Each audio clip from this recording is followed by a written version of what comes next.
I would look back and watch Control because a lot of major scenes that I was presented in the script when Vikram Sir offered me the film, it was written as the two of us talking over FaceTime. But when we shot it, her and I were on two separate floors in the same building, so we were actually talking over FaceTime. And then mismatched just for the pure fun of it because we were all kids, yeah. We were all 22-year-olds, 23-year-olds. There was no van. We didn't understand makeup. I was like, why do I have to put makeup? Where did we? Yeah, we didn't put sunscreen. Now, Yeah, full on. We didn't care about hair. We just like scenes were rewritten and nothing was blocked, and we were just kids in a classroom. I think that naivety and that innocence, I would like to go back and see. I think I seek the validation of my parents.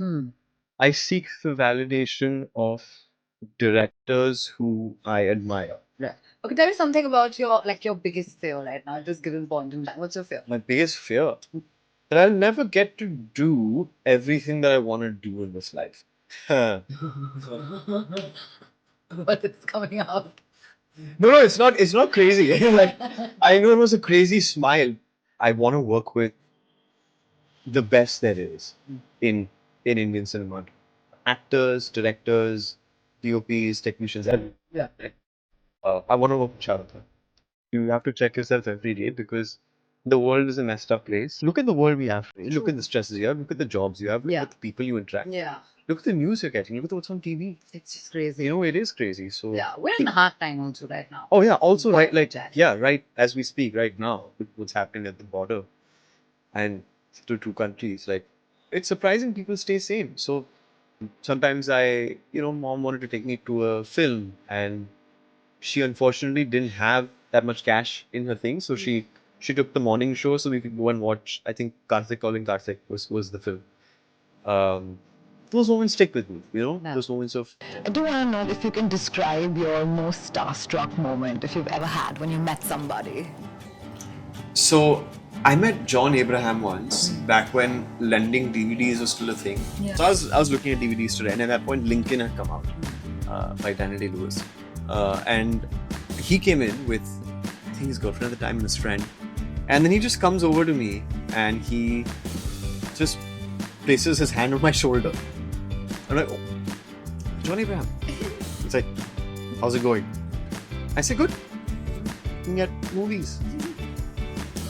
And he says, aren't you supposed to be in school? And I said, yeah, but there's always time for movies. And in my head, I said, अरे picture देखने के लिए बहुत time है. But I think it came out as, yeah, but I'm liking you. So I was really, Yeah, we all feel very awkward. I was really awkward. Get it. What's up? Hi, Vihaan. Hi. How are you? I'm great. How are you? Surviving. Nice. Thanks for doing the clap for me, yeah. You're very welcome. I can only do this kind of clap. Like, yes. There you go. That's another clap. Yeah, see, there, I get We it. got 2 claps now. Yeah, we got 2 claps right now. Got 3 claps. Okay. But, yeah, get it. Okay, alright, great. Listen, Royals is royaling. Yes. I'm just gonna cut the chase and be like at it. Because, as I said, even before when we met, I've seen the show.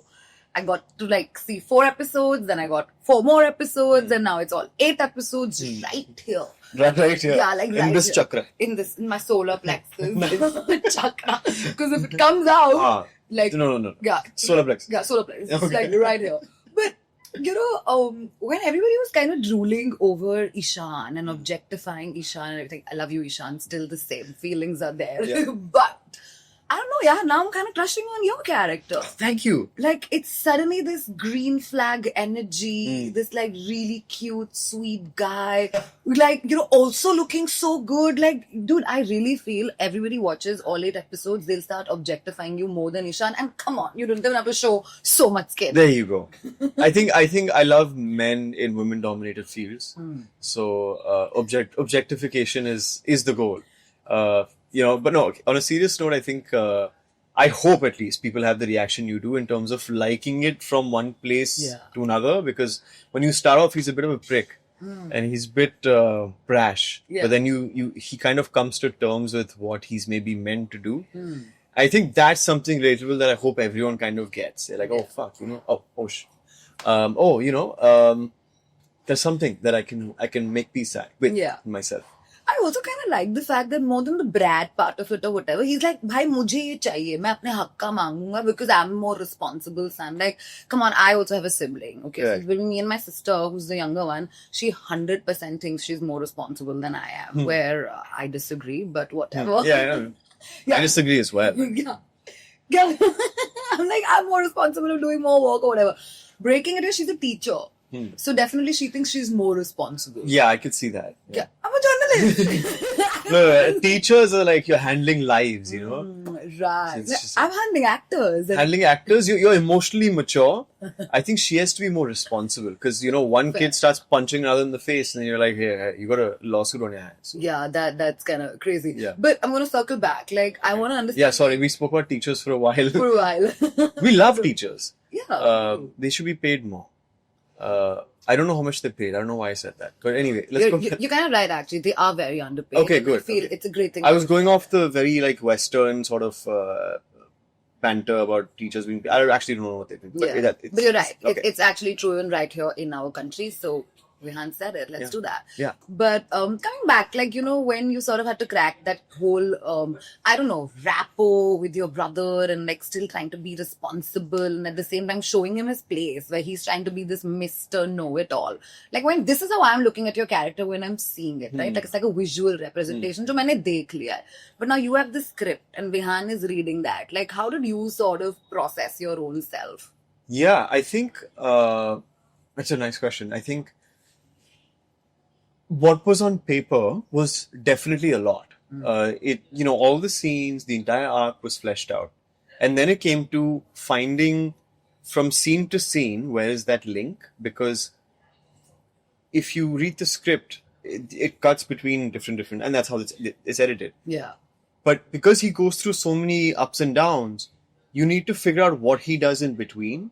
In one scene, he's embarrassed in front of a crowd by him, and in the second scene he's come to terms with it. Yeah. So in between, what does that happen? What does that look like? You need to figure that out. And then also in the scenes, it's important to know that even though he's the younger brother, he feels like the older brother. So I've never had a sibling. So figuring out that dynamic with Ishaan and Kavya was a lot of workshopping, a lot of spending organic time on set. A lot of making fun of each other, a lot of dissing each other and doing as siblings do and talking nonsense, and also confiding in each other. So once we had that, it was easier as we went along through shoot to kind of improv in the scenes and just put in random stuff and call him names and curse him. And taking that liberty was important. And you needed an actor as good as Ishaan. You needed a director as good as Priyanka and Nupur who allowed me to just do whatever I wanted. Yeah. And the most important thing is if you're playing the older brother, emotionally, you need to have that freedom to just say, it's my scene, it's my castle, it's my palace, I have to do as I want. Yeah. Because eventually in the show, he's going to take a lot of losses, but you can't let his light dim because of that. Yeah, true, of course. Also, what happens is that when you're with so many people, everybody is a standout in this show. Quite honestly speaking, from a Kavya's role to a Lisa's role, and everybody's done a great job. Yeah. You remember them. Even a Suki, where we've heard it so much now that bhai uski to khud ki script. Yeah, she's... Kuch likha hai nahi hai. But still when I'm looking at it, when we saw the posters, when we saw the trailers, they're 3-4 standout characters. It's of course yours. There is Ishaan, there's Bhumi, and then there's bits and pieces of Zeenat ji, and then there's Sakshi's character as well, which I loved. Oh my god, from a lady to another lady, that shade of grey that she's dabbed was insane, right? I do want to ask you, she played your mother on screen, right? But then off screen, what was the rapport you shared with her? Because we all kind of know her as Parvati ji, and then she's doing this, and then I want to know what she's like in reality. She's honestly so lovely. She's so lovely. She's super quiet, very disciplined, very patient, and very stable. She's like a rock. She'll come in on time. She'll come in early. She'll sit there. She won't say a word. She'll listen to what the director has to say. She'll look at us. She'll let the kids go crazy for a bit and she'll add in her own thing and work on it as we go along. And in between takes, she'll just be sitting there and staring right ahead and looking at us and sometimes chuckling and, just being with herself. Sometimes for an hour, while we're setting up in between setups and stuff. And I'm like, I asked her, I said, how do you do it? Because we're like on a sugar rush, all three of us kids, we're running all over the place, and she's just there. And I'm asking her, how do you do it? And she says, I'm with myself. I'm focusing. I'm just paying attention. I have that calmness. I said, okay. I figure it's from 20 to 25 years of work. Yeah. And then what I didn't know, on the last day during the marketing of the Royals, she told all the press that she was actually trying to focus. And because we were so distracting that we were like just destroying her performance. So she was just sitting there with her character. She's like, don't lose it. And I think that's such a Sakshi ma'am thing to do, because she waited for like a year and a half to tell us what she was actually doing on set. I just thought she was a chill, like super sorted, but she was trying to get her character. Focus. Yeah. But tell me something, like you mentioned about focus, and you also mentioned that you guys were having a lot of fun on set. So क्या है मतलब ये method acting बस कुछ लोगों के लिए होती है, like you all were like really enjoying. So let me tell you, I'm technically I've trained method acting for 2 years, and I think there's a lot of discourse about what method acting is, and I think there's a lot of misconceptions. So I'll say this: it's not what people think. Most people think it's not sending disgusting packages to your coworkers, or staying in it for 5 months, or living in a cabin, right? Yeah. People do that. Famous method actors do that. But from what I've learned, and I could be wrong, but I don't think I am, it's about using your own experiences to get into the skin of the character. Sometimes I do that, sometimes I don't. Correct. It depends on what I want to do. Sure. But I think staying in the scene in between takes is a good habit. It's good hygiene. Sometimes we didn't do that. Sometimes we were having too much fun. But then again, that lightness also translates to screen. So there's a lot of discussion about what brings you from point A to point B. But as long as you get to point B and you got to it well, I don't think anything else should matter. I think Tom Hardy has said the same thing. He says, I'm a method actor, not a method actor, whatever. Everyone talks about this. But as long as the performance is good, I don't think we need to get into how they got there. Find your own method. Sometimes I imagine things. Sometimes I listen to my actors. Sometimes I'm thinking about something else. It really depends. Right. Okay, tell me, whose validation are you seeking the most right now in life? Other than your own. Other than my own. I think I seek the validation of my parents. I seek the validation of directors who I admire. Right. Obviously, the directors on this show need to be happy. Correct. So that's number one. I think because they're right in front of me. It starts with them. But I think at the end of the day, I think, I've been thinking about this a lot because validation is such a tricky concept, right? Yeah. Because when the more you seek it, the more power you give other people in a way. So I think I'm trying to come to terms with liking what I do from the inside, regardless of what people think. And if I think I have a good take, then I have it. And if I think I don't, then I ask for another. I think that's a process I'd like to continue with. I think before I would seek validation of everyone. I used to love it when people would say, "Oh God, that was an amazing scene. You did so well." I was like, "Really? Tell me more." Give me more. Yeah. And I'd go around and I'd just be thinking like, "Are they going to tell me something? Are they just going to say something?"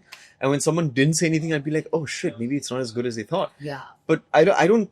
I'm trying to get away from that. I don't need that. I need to know inside what I felt and go from there. Sure. Yeah. But then let's say this is on set, Vihaan, right? Like the actor within you that wants to know from the director and like the makers. Ab ho gaya, bhai, ab to product bahar hai. Ab now everybody is consuming. Now that actual centered person who's sitting on social media and scrolling through, then what are you looking at? Are you seeking that validation too, or like where are you with it? I think somewhere I do. I do look at reviews. Right. I do look at comments. I'm curious. And I think sometimes that curiosity goes too far when I go on Reddit, and then I browse and I'm like, what are they saying about me? But I think it's so easy for something very hurtful to stick, and it can stick with you for a very long time. Sure. And as long as I have a balanced perspective of what people think, not from people who are angry with themselves in their lives and then taking out on others. But not with the people who also just say the best things for everyone and don't mean it, right? I need some sort of balance. Sure. I'm happy to take that and move forward because I've been on both sides and you need a little bit of centering at times. But yeah, I read the comments. I listen. Can you read the energy of a room around you? Like when you've done like a great scene or like a horrible take and yeah, that, like ab ye chahiye hoga par koi bol nahi pa raha hai. 100%. Yeah, I think I'm hypersensitive to energies. When's your birthday? 9th March. Paise hai. Yeah. That makes it. I'm number 9 too. I'm 18th May. Like up there. Yeah, almost. God, yeah. It's coming up. Yeah, it's coming up. But like number 9s are like that. Like we're kind of stubborn and like headstrongish. Yeah. We're sensitive too. Like over sensitive. I'm mad sensitive. Yeah, me too. Like something is off and I've got 50 things I know what's happening around me even while I'm here. Like I'm damn present here. Like everything is here, but I'm still like, oh, like did that move? Like parda ko ye hua hai, ye sab hota hai. Yeah, I think it's I catastrophize and I think of like if something goes wrong, I think about the next 5 things that'll go wrong because of that. And it's like, wait, you can stop there. Yeah. And I just think about the 100 possibilities, like positive and negative. Right. But now I'm training my mind to be like, no. Let's think about the 2 positive things. Yeah. And if there's a negative, we'll think about it later. Yeah. Like I've also become this person where I'm like, grass is green on the side where I wanted. Yeah. It's right here. This is what I wanted. This is what I got. This is what I got. Okay, tell me something about your biggest fear right now at this given point in time. What's your fear? My biggest fear? Yeah. Wow. That I'll never get to do everything that I want to do in this life. Okay, give me 2 things that you're dying to do. 2 things I'm dying to do.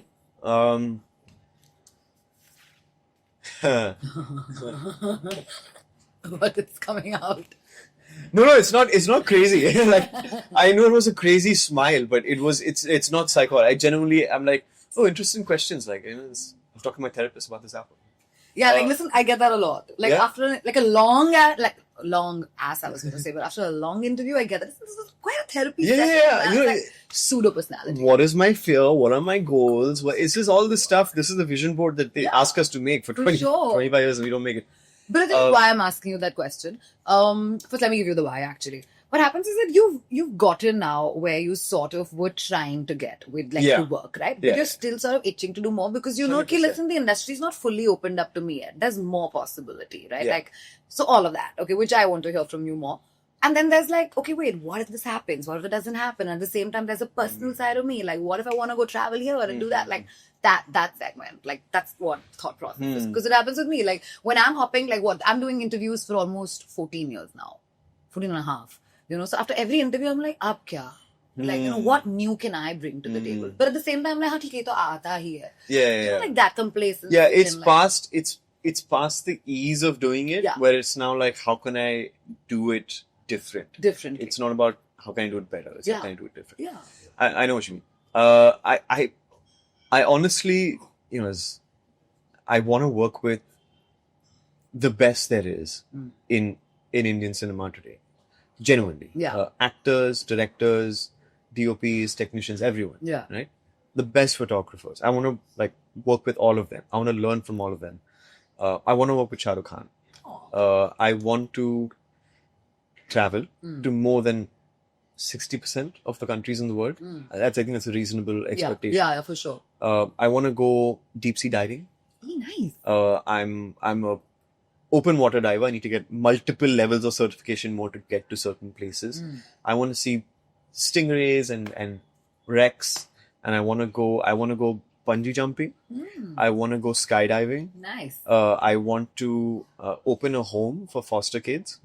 I want to open a production company. Wow. I want to open a club.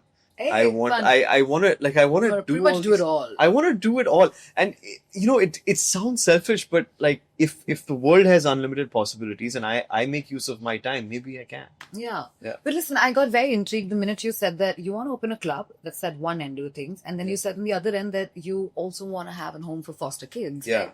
Like, what's this personality? I love it. Like, I love it. Honestly, like I don't know, you're a bad boy who wants to have a party, or you're like, I want to be like this nurturer daddy. Like, what the hell? I don't know. I'm just saying things that I would enjoy doing, and that I've been wanting to do for a while. So, like, I find it equally important to care for kids who have nobody. Sure. And I think early childhood is very important because, you have, that's where all the developmental stuff comes in. Yeah. And you can avoid a lot of very painful lives if you catch that early. Yeah. I'm huge about the environment, but that's a separate thing. So to your point of the foster kids and the club thing was, I think it's what is, okay, why do we love something? Honestly. Because it gives us something, because, we're attracted to it. But if you go a layer deeper, it gives you meaning, right? And why does it give you meaning? There is some sort of spirituality associated with that. True.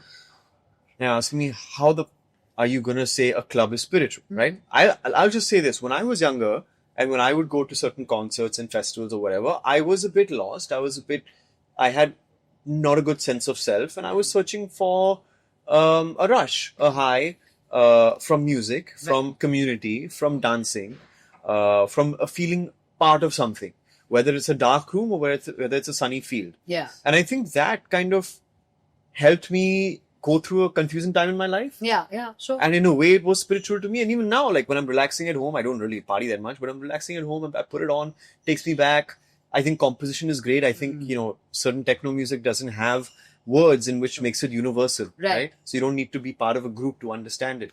So in a way, it's spiritual for me, but also, taking care of children is very spiritual for me. So why can't I own it up and do both? You know what I mean? Yeah, no, I love that actually because I so relate with the whole club aspect of it as well. Because I think back in my teenage years when I was all of like a 90% only working hard, it's that time after 10 o'clock where I'm like exploring, like, listen, confidence is coming right here, right now, but then you realize that I don't want to be a doctor. Like, I want to do what I'm doing, which is currently what I'm doing. Yeah, there you go. That happens. And that's what I'm doing. I'll tell you that. I'll tell you one thing. I was in Arya Vidya Mandir, which was, before I went to the Ambani school, I was in this very, say it now. AVM band drum. AVM band. I'm JML. Band oh, drum. fantastic. ICSC kids. So, no wonder we're having a great chat. Yeah, hell yeah. So AVM, as you might know back in the day, was quite strict. They would, you had to wear a belt and you had to trim your nails and your hair. And it was a very religious, like, proper school. We'd have Havan every month and we'd Gayatri Mantra and some teachers were very, like, dogmatic. There wasn't much space for acting, right? Or arts. So we'd study all day, घर जाते थे, tuition पे जाते थे, फिर से घर जाते थे, फिर हम और पढ़ाई करते थे, फिर 7-8 बजे टीवी देखते थे. Then go to sleep. Eat your dinner, go to sleep. Yeah. Just prepare for tomorrow. I think in that dogma, in a school where I was also not the best fit with my friends, I was quite strict at home as well to get those grades. I think acting gave me that little piece of freedom that I always wanted. So credit to my mom, she always made me do those elocution competitions where you go and you say a poem and What is this? My twin? Hello. I used to win those. Can I tell you something? What? I'm one of the Seaman winners. Like, what are you saying? Yeah, I used to do MU1 all the time. Oh my gosh, same. So I won the one at Cathedral. I was delegate of Japan. Oh really?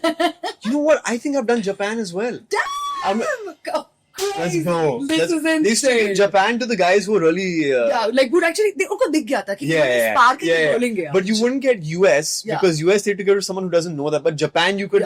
A good person could deal with Japan very well. Correct. Because it's harder than the US, It is. I looked at those papers, the books that I had, the spiral bound stuff, and I was like, what is this? Like, get my legs waxed and go there. Like, it was a vibe, I thought I would get a girlfriend at these MUNs. I didn't. Oh shit, I did. I ended up getting a boyfriend. I didn't. Yeah. But then again, he was from the same school as me. Didn't make a difference. We just started practicing so much together. Eventually started... That's what I hoped would happen. I ended up just winning best delegate for arguing so hard. Went home with this trophy. Yeah. That's a vibe too, man. Wanted a trophy wife. And then you got a trophy for like elocution. But listen, kudos to your mum for that. Yeah. Extracurricular activities. Correct. A great thing. So she put me in all that stuff and I was just reciting poems and doing these plays. And I just felt this spark of like, whether it was people watching me, whether it was me being confident there, whether the fact that there were no rules, whether the fact that the stakes were so high in a different way, like your life. it just stuck with me. So I think those things were spiritual in a way. Yeah. As you know, so that's why I'm doing what I do. And so was MUN. I used to argue a lot, and I had this very frantic, nervous energy, so I used to keep like going from side to side while arguing. Oh But my God. yeah. Like, I can't stand still. Yeah, I can't stand still.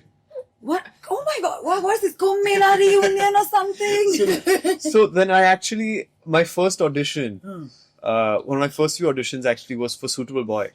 And I remember I went in the casting office and I was all prepared, I'd done acting school and stuff, but I still, because I was so nervous, that whole thing came back from like 5 years ago. So I remember I was doing the scene and I was just doing like this. And then Nandini, who was so sweet, and has called me back multiple times since, so we're good. She said, you're moving a lot. Can we just stand still? I said, yes, we can stand still. I just did my lines like this. It was so much better, of course. Yeah. But, yeah. Crazy. Fond memories. Yeah, I mean, sure, for sure. Okay, so then the fear is probably not getting to do all of this then? Or something else? Yeah. The fear is not getting to do all this. I want to do everything. Right. Amazing. Yeah. So good. You do have a wish list, like most of us do, right? Amazing. Okay. Wait, can I just say, like, MUN was so pointless. Yeah. Thank you. Because I felt like, why did I do this? They said that, the resolutions you pass will save the world. Nothing. And we'll pass it on to the Singapore man or whatever. Correct. I don't know if they passed it on to the Singapore man. And if they did, they passed our teenager resolutions on to more teenager resolutions. And it goes nowhere. Nowhere. Exactly. So what did they have as...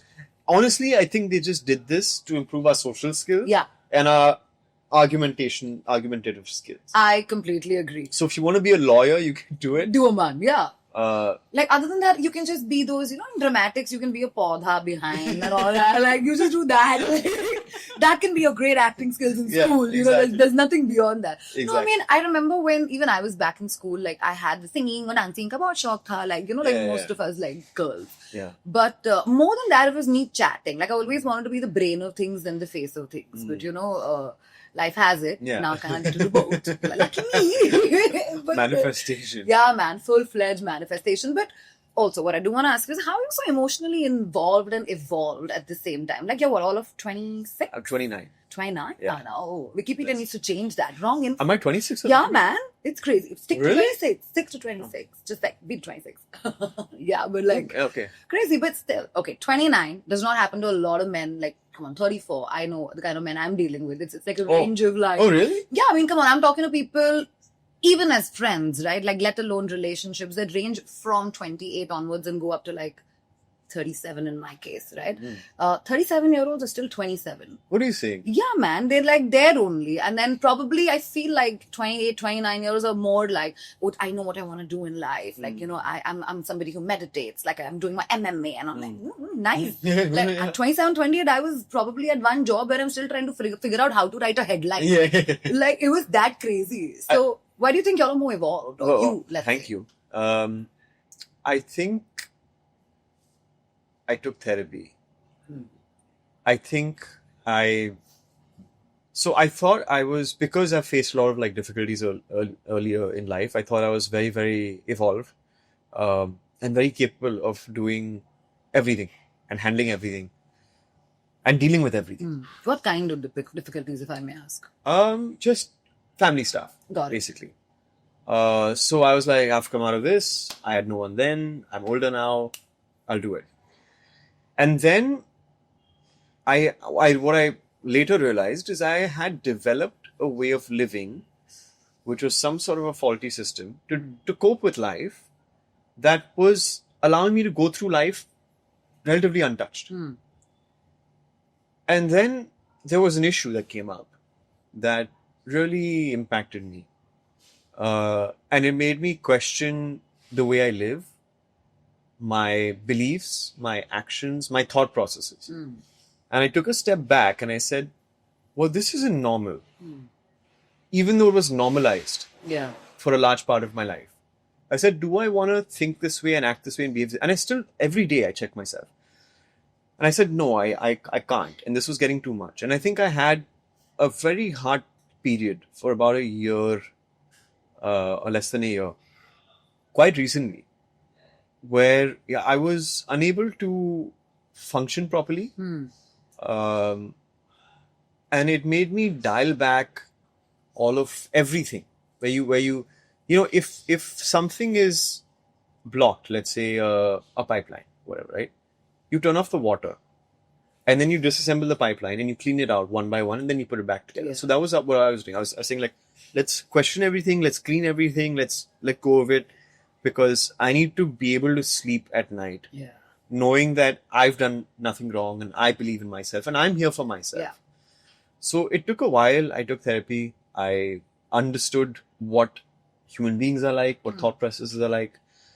And then I just said, dude, I just want to live every day knowing that I have no complications and I go to sleep at night happily, peacefully, and that all I'm giving out in the world is love and care and appreciation. Right. Because sometimes I wouldn't. Sometimes I'd go into a negative space, which is not healthy. Yeah. So fingers crossed. Thank you. I hope that this continues. Yeah, I hope so too. And I think it's a everyday process. True. You have to check yourself every day because the world is a messed up place. Yeah. And there are multiple reasons. And I think there was this person who said it once. He said that it's surprising, considering the way the world is and the stresses we have, that people don't go insane. Yeah. I think it was Pink Floyd or something. They were saying, so well said. Dark Side, But it's like, look at the world we have today. Look at the stresses you have. Look at the jobs you have. Look at the people you interact with. Yeah. Look at the news you're getting. Look at what's on TV. It's just crazy. It is crazy. So yeah, we're in a hard time also right now. Oh yeah, also right as we speak right now with what's happening at the border and the two countries, like, it's surprising people stay sane. So yeah, we're working. We're all work in progress. Yeah. But that always, I get intrigued by this, right? When you're a work in progress constantly and the profession that you've sort of chosen for yourself, right? Like when you're going to be idolized at some point, abhi se hi shuru ho gaya ki yaar ye kar sakta hai to main bhi kar sakti hu and all of that, right? Then how do you sort of just be okay with both of it? Like, I know I'm a work in progress. I wouldn't want anybody to idolize this version of me. But at the same time, I don't even want people to not follow me. Like, today nobody comes papping you as an actor. You just be like, excuse me, like, I need to be famous. Like, what are you talking about, Like, where are you all on this? Like, do you all even think so much? Or like, what takes more precedence? Is it the fame or is it like, then the inner conscious? Like, where are you all at with it? No, I definitely think a lot. Whether I've thought about this or not, in this way, I'm not sure, but I do think in variations of this. Like, for example, if I go someplace and I don't get papped, I'm like, okay, cool, interesting. Maybe nobody knows me here. It's not like, oh my God, I need to be. I'm actually quite okay with not being recognized in a place, because I'm realizing that a life of an actor is a long life, and you're only going to get more famous as you go along, that's what, hopefully. Yeah, that's what. I feel like I'm only going to get more and more famous. So there's a part of me which is a normal life where I can go to a restaurant, sit down, not be recognized, eat my food, pay the bill, leave without anyone asking me for a picture. I realize that's going to be short-lived. Right. And I've spent a large part of my life living that way. So I'm going to have to adjust soon. And I already am. So I'm not sad about that still being there. In fact, because I know it's going to go away. I think it's changing with the Royals. Let me tell you that. It's not like Control and the previous work that you did with Call Me Babe didn't change it for you. Of course, Mismatch se hi people knew who you were. Right? You sort of made that, you were on that map, right? Yeah. But not because we're also here for the Royals, but I genuinely feel like that's a beautiful arc to have as an actor. Like, and then to stand out when there's a beautiful performer like a Bhumi or an Ishaan, like, it's tough. Thank you. And then you made a mark, which is great. Thanks. Also, for those who've not seen the show, watch it, because I feel the last episode, like the Luke that you served, is fab. Can I tell you, a lot of like male journalists have said that, like, oh my God, that whole look is insane. Like, it was insane. So I'm telling you, I think the Royals is changing that for you. Like, how did you look at it? Like, listen, now you're going to get objectified too. Chalo, ek aur snack ready hai. Pehle Lay's tha, abhi Uncle's Chips is also on the table. It's true. Uncle Chips. Yeah, I'm Uncle Chips. Whatever you want to be, man. No, but listen, I mean, we've seen it. I'm Bingo Mad Angles. Ooh, yeah. That's a good one. Achari Masti. Ye sponsored nahi hai. Unless they're calling you for a commercial. I think it's so interesting, right? Like, there's one part of this business that is about how well you perform, emotions and all that. And then there's another entirely different part of like, he's so cute. Yeah. Oh my God. Yeah, like, oh my God, I'm crushing on you since forever. And I'm like, okay, where does one start? Where does one end? And I've just come to the terms with, it's important to have both. Because it's not going to hurt if you have an attractive face on screen. Correct. Because that just allows people to pay attention to you more and see what you're actually doing. And of course, I think, with the film business and the history of what we've lived in, traditionally, we're representing human beings on screen. Right. And we're representing the best of human beings. We're representing emotionally the best, but also physically the best. In a way. Yeah. In terms of lead roles and all. Correct. So I'm trying not to shy away from that. First, I used to think I am the way I am and blah, blah, blah, and if I'm this and it's human and that's fine. Yeah. And that is a way of looking at it. But I'm also cognizant enough to know that, hey, I'm not going to stop working out and eat junk food because there is a part of this business that is about looking a certain way. Yeah. Presentable and attractive. Presentable and attractive. Yeah. So I'm happy. I would be happy if people find me presentable and attractive. I would be more happy if they look at my performance and say that was really good. Yeah. So best of both. For sure. I think what I think Mismatched gave me a lot in a way because I felt that people really paid attention to the performance and I won them over with that. Yeah. Or with that sensitivity where they were like, oh my God, like the guy feels that way. Like he said all the right things and credit to the writers and the directors for that. So I just hope that, everything I do with Diggy as well, I saw where he starts and where he goes and that's beautiful to play. I just hope it has a better impact on people and sticks with them and changes, hurts them or makes them happy. Yeah, it will because we need escapism shows at least at this given point in time.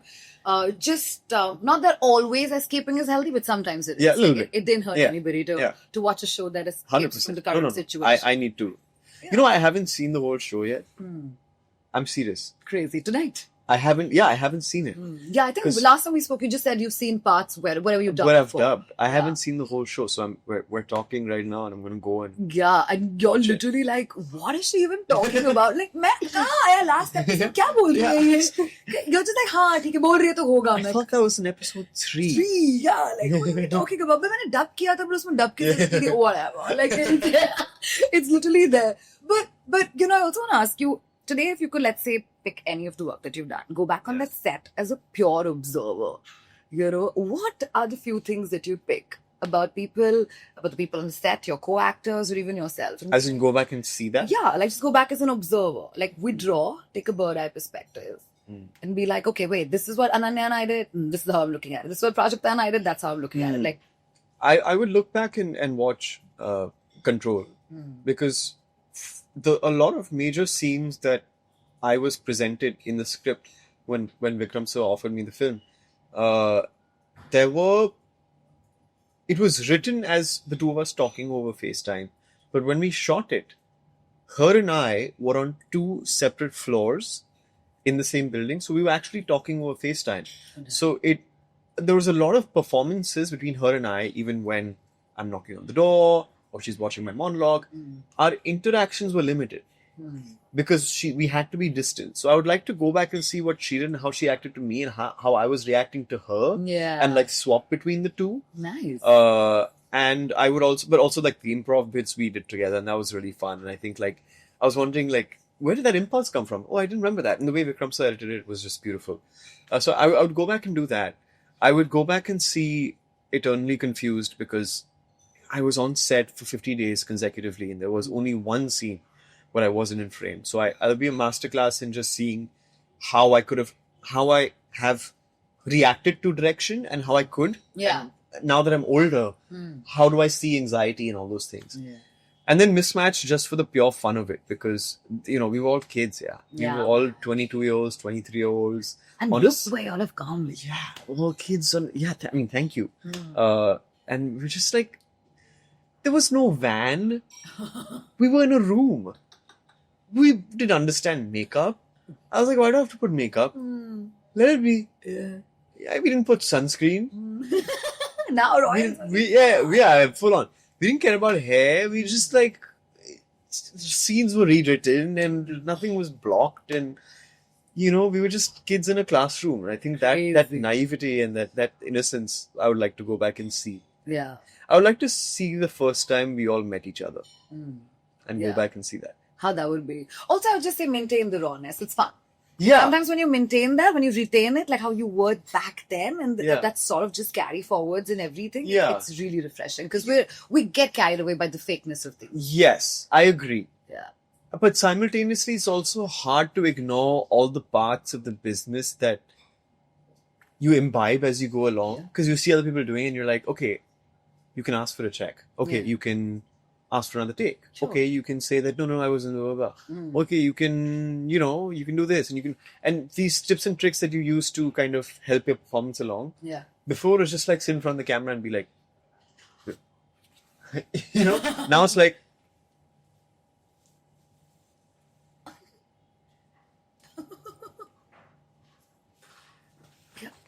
now it's that. Before it's like, Ready. Yeah. Damn. Oh, yeah. Like, Yeah. I can see a difference in just this, what Yeah. you showed me right Yeah, now. yeah. Oh, God. Yeah. Crazy, man. Oh, tough life. Yeah. But listen, I've spoken to so many people and they all say acting's not easy. Like, it looks all great and larger than life on screen, but it's a tough one to sort of get. And then again, be secure and like manage life and then money and all that. Okay. Yeah. Cut the chase. Tell me, how are you with money, man? Like, are you managing finances well?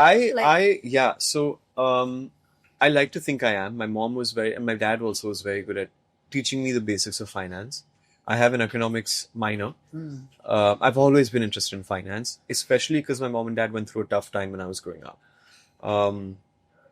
I've seen some days which are not fun to see. I'm not saying I have a woeful life, but like there were difficult days.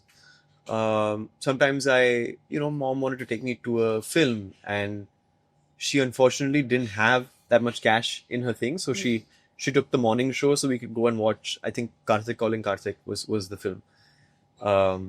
Those moments stick with me, those moments of, so unfortunately, like a lot of businesses don't really do well because, entrepreneurs have a very difficult life. Yeah. Everyone talks about how actors have it difficult, but entrepreneurs have it equally. Sure. Like they just don't talk about it as much. My dad was an entrepreneur. So I think the value of money came in very early. I always made a vow to myself that I'm going to be independent as soon as I can.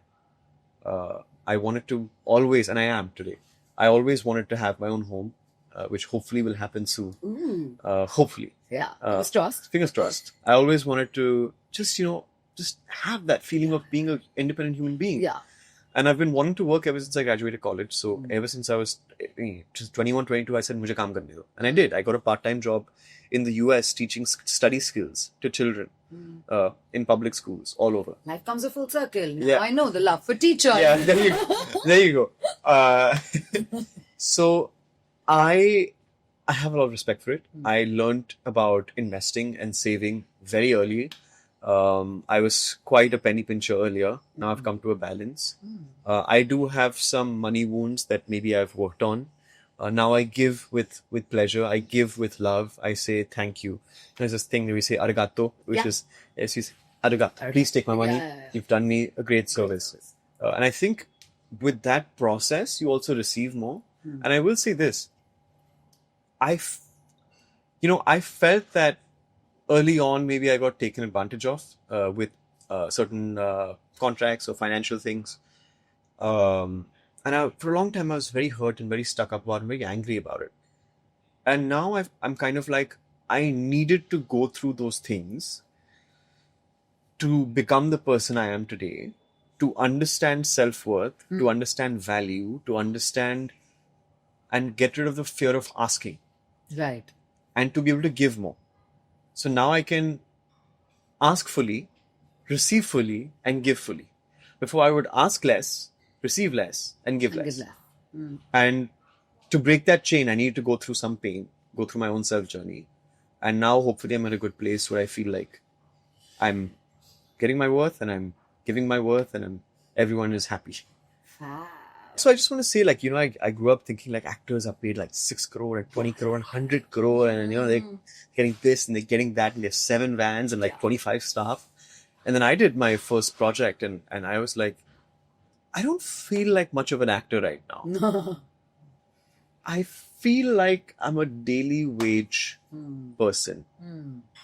And I think that shock was important. Yeah. Because a lot of people, come into acting thinking it's all riches and money, but it's not. True, it's not. And I'm not even saying that, if I got paid well, I'd be there. It's like, even if I got paid fairly, like, it's not there. It's making ends meet. Yeah, it is. It's exactly that. I feel it's also with journalists. Like, we constantly debate about this. Like, everybody thinks that we're paid so much. And then actually I'm like, but then they're like, oh, but subjective hai na, tumhara much kitna hota hai? And I'm like, arey bhai, like, much is much only. Like, you can't tell me 10 rupees is enough. Like, not that we're paid 10, but still. Like, you know what I mean? Yeah. But yeah, I get it. Like, I get it. You also spoke about money in wound, which is very interesting because until and unless you're not on a spiritual path, you don't use such words. Yeah. Like, people usually say, arey yaar, nahi hota, I'm a chindi or this or that, whatever. But like, when you're evolving, you kind of, know the person. Like, this is a journey that they've chosen for themselves. So, and it's credit to all the people in my life who've directed me to those places. I wouldn't have got them myself, but I had conversations with people who were much more mature than I. Yeah. And very dear friends who sat me down and said, hey, maybe you have this. And I said, I don't know, maybe, possibly. And then I did it, and I was like, you were right. And it takes, you have to be humble about it. Like, yeah, I do have that. Yeah. But it wouldn't happen unless I met people who helped me. Because sometimes I wouldn't help myself. Yeah. And you needed those people who care about you. You do, for sure. How are you when you're like damn lonely? Like, do you call people or do you like just chill by your own self, or like what's your mechanism? It's interesting. I don't think I get lonely. Wow. Unless I don't meet people for like 10 days straight, which is rare, I don't get that lonely. I'll tell you why. I think growing up, because I had some difficult times growing up, and I had no siblings. I think my solace was my own room, and I would just sit on my computer and like go through the internet, watch videos, watch movies. I think that's why my passion for movies came about. It helped me feel a certain way and helped me be seen. I got very comfortable with being with myself, and I didn't like it for a very long time because I was more comfortable detaching myself from people and being here than actually like working on myself and like being a part and understanding social things and being caring and giving back to the group. Yeah. So that's something I had to learn. But nowadays, I actually, because our lives are so busy and we have friends and we have family and we're working, I actually look forward to the times where I'm just left alone. Wow. So I can play video games with my best friends or watch a movie I haven't seen or finish a show that's been taking forever or, clean my room. I love cleaning. Yeah, you mentioned your I love OCD. cleaning. I love cleaning, organizing, putting those insoles into shoes and getting the same colored hangers for everything and like throwing away unnecessary stuff. Like, I have my therapeutic things I do with myself, and I'm very happy to do them. So I don't get lonely that That's much. amazing. Yeah. That's actually a very refreshing thing to hear. Because, Hell yeah. Because what happens sometimes you're like, oh, I'm just so lonely and like I don't know what to do. And I don't know whether acting is a lonely thing, but sometimes there's so many people just coming and praising you constantly. Acha kaam kiya, bura kaam kiya. They just want to be in your vicinity. So then you're just like, hey, stop. Like, like, what are you talking about? And then people detach. And this is coming from different conversations. I'm not an actor, so I don't know. But I understand. Yeah, it's understandable. Yeah, I think if I didn't have the life I had, maybe I'd be different. But I spent a lot of time with myself. Ended up liking it. Yeah, it's great. Yeah. Okay, did you make friends in the industry? Because what happens is, and this is pure observation, again, like when, let's say I'm working with you 40 days straight up, and then like I stop working with you, right? Like those 40 days, you're my everything. I want to talk to you. Yeah. But the 41st day, 42nd, there's a little bit of detachment that happens, and then suddenly comes in like, oh, we got to meet again because there's a reunion. In actors' case, it's promotions, right? Correct. So like, where are you with that right now? Have you retained friends, maintained friendships? I've made some best friends after the work I've done. I did Eternally Eternally, Rahul Nair, my director, and I are very, very close. One of his best friends' weddings I'm now attending in Turkey. So like, we're very close. Yeah. Sophie, his wife, is lovely. Dalai, who was with me in Eternally, became my best friend. We keep in touch constantly. That's amazing. I have multiple other friends who I've not worked with yet in the industry who are my very, very close best friends. But from the Royals, Ishaan and Kavya are my go-to. They're my siblings. We have a group called the Royal Sibs. We check in on each other, invite each other to our birthdays and make sure we're always together. Because we actually had a good time. And I think if you actually have a good time and you mean it, you're going to stay in touch. Yeah. And that's not to say you can work professionally, have a good time, and respectfully maintain that distance. Correct. I have full respect for people who do that. Yeah. Where it's like, you're amazing. I love working with you. I don't have space in my life for you to be my best friend. And I don't have the energy to build something right now. Yeah. But I know you're amazing. But, that's it, right? That's it. And I have mad respect for that. Yeah, because sure. you realistically can't be friends with everyone you work with. True. And it's impossible to do that unless you spend all your energy doing that, in which case you have no energy for other stuff like self-improvement and family and friends. So I don't take it personally. I think it's great when you work together, have an amazing time and reunite and then come back and have an amazing time, because there are hundreds and thousands of people you're going to meet in your lives and you have to appreciate those moments and not the promise of future moments. Right. I think. Okay, 2 questions before I let you go. I do want to ask you, sometimes it happens that there are also awkward moments and situations where energies are not vibing. Yeah. When you're working with somebody, that could be anybody from a light person to, let's say, the actor who you have to romance with, right? Hypothetically, if that happens with you, or let's say if it did happen with you, then how do you sort of behave normal? And then because you can't be unprofessional and leave the project and walk out, right? Yeah. I agree. I would say luckily it's not happened with me yet, where I've had to feel like I'm walking out, I don't want to work with this person. Yeah. Usually if you and someone aren't necessarily the best fit in real life, you kind of take your time apart on set and you maintain your boundaries and your space and whatever, and that's fine.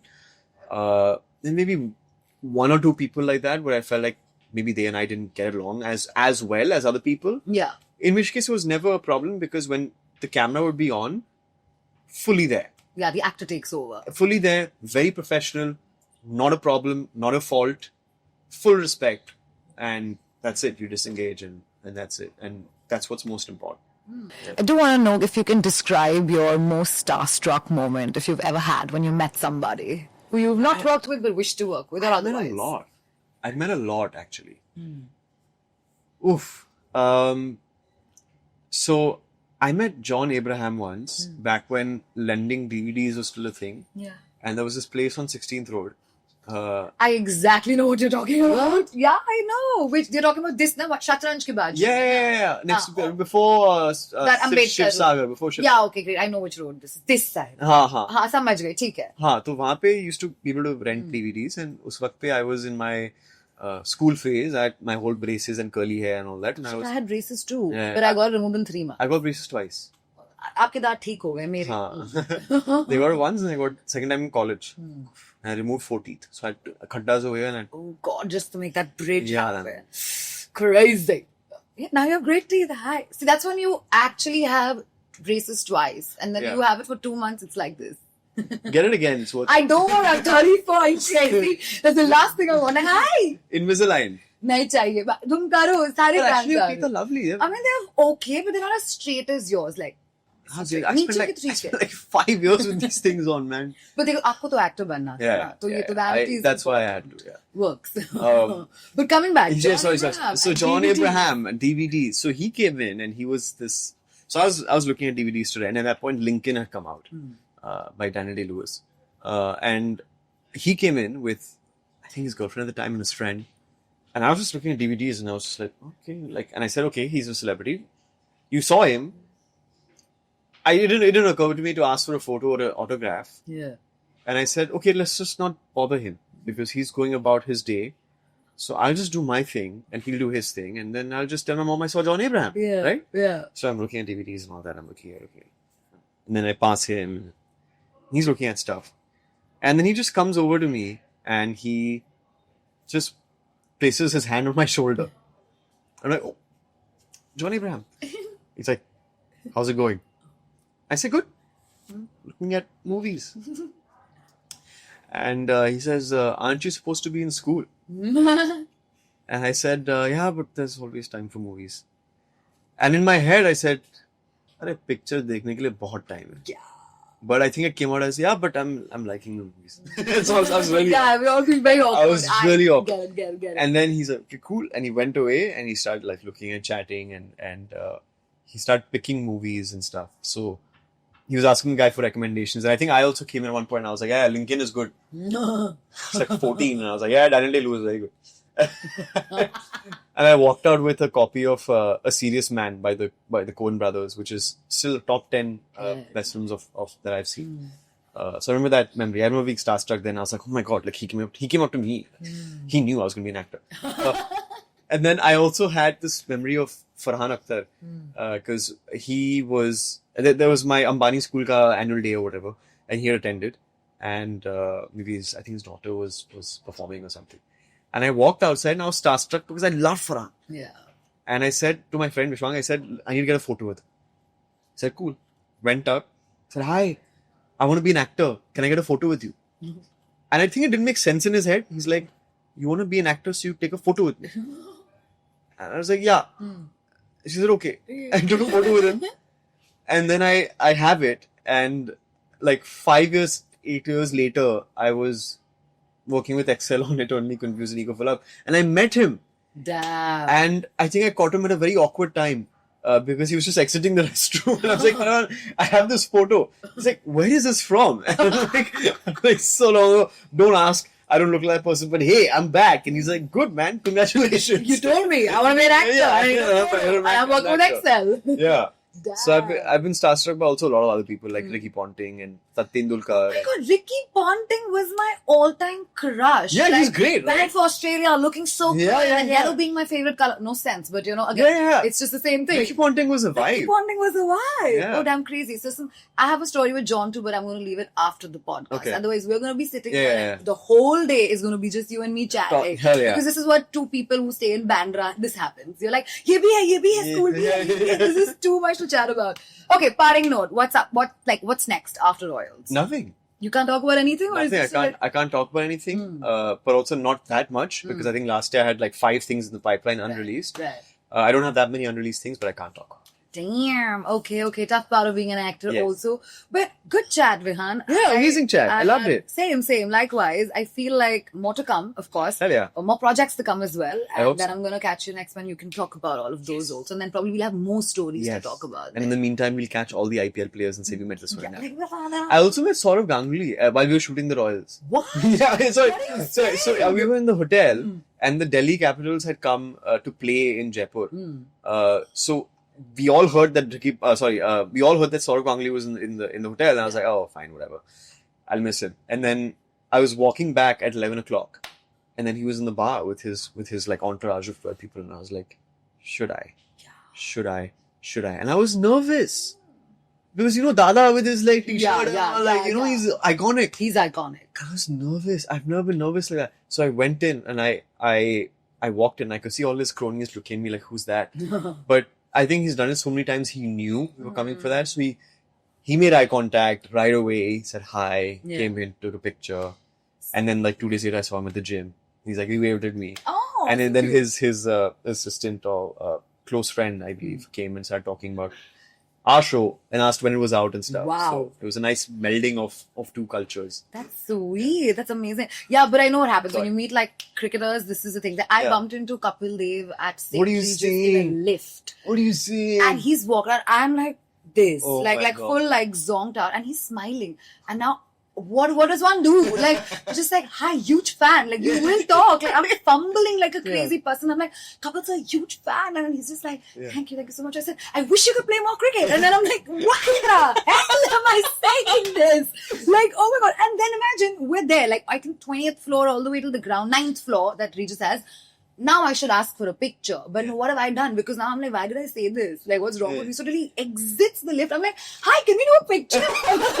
It's like you couldn't ask. Yeah, he's like, you've said, like literally stood here, chatted, been like, what am I seeing? And then he was very sweet. We did take a picture after. So But because I know what that feels like to be in awe of someone and to like really admire someone. Yeah. That's when people ask me for pictures. I'm like, I never say no. But I'm always like, I kind of like initiate things where I'm like, Would you like a picture? Yeah. Would you like to stand here? Yeah. Did you like that? Like all that things, it's so hard to think because your brain's not functioning properly. Yeah. So I try to be as caring as possible. That's just and so get people sweet what they want. also. Yeah, like that's really sweet because it happens with so many of us, right? Yeah. Like even there are times like, okay, I'm just going to say it, like Sanjay, hi, everybody, wherever y'all are. A.R. Rahman's interview I did about 2.5 weeks ago. Huge fan of that man. Like, we all are. We all okay? are. And I get a call saying that, listen, your interview's lined up. You have no idea. I have jumped. I have probably been like, Palo Santo, because this can't go out. Nobody needs to know I'm doing this interview. Like, it was that crazy, you know, because I was so nervous. And yeah, of course. And the kind of person, and I love him. Like, love him. And the kind of person I am, when I'm in an interview, I know myself. Like, no matter I can have 50 things here, I will just look at you and talk about what flows. You know, with him, I'm prepping, writing. Like, you know, I'm going to be all intellectual, great questions to ask, whatever. I go there. And he walks in the room, and that's it. Like, I'm just like, hi, huge fan. Like, I'm so sorry, this is not the journalist interviewing you today. It's me, Hesha, I'm a fan. And he was so sweet. Like, he's like, take a minute. You want some water? You know? Like, I was like, no, I'm great. You're like, sweating and you're destroying the seat. Did you need a towel? Oh, it was just that. It was just that. And I'm kind of like, lights, everything's proper. Like, you know, I don't care. Like, at this point, I'm like, you're here. And I had the best 30 minutes of my life. Like, Amazing. chatted, and he was so sweet, and we had so much fun talking. Cut to 3 days later, I'm in Chennai for a film junket, and he's there too. And I'm sitting right in the second row, okay? And this man walks in, okay? And I'm like, oh my God, he's here again. And guess what he does? Believe it, it's a junket with some 300 people. He spotted me and he says, hi. Oh. And I'm like, that's it, my career's done. Back up, everything. I've arrived in life. But that's what happens when you meet your idols, right? Like, it's a different feeling. And I think it's exactly from there where I had this question, which I thought I'm going to ask everybody. Like, what was describe your first Starstruck moment? And that's the evolution. And I've given you a full history around it. Yeah, I love it. Crazy. I hope we keep it in. And we will for sure. But thank you so much, Vihaan. Yeah. I am wishing you lots of love and luck. Thank you. Keep slaying, and I can't wait for people to watch. I wish you the best too. Thank you. Can't wait for people to watch The Royals, which is tuning now on Netflix, 9th May onwards. See you super soon. Like, share, and subscribe to Varinder Chawla. What she said. Like, share, subscribe to Varinder Chawla. Damn. And watch The Royals, please. Yeah, for sure.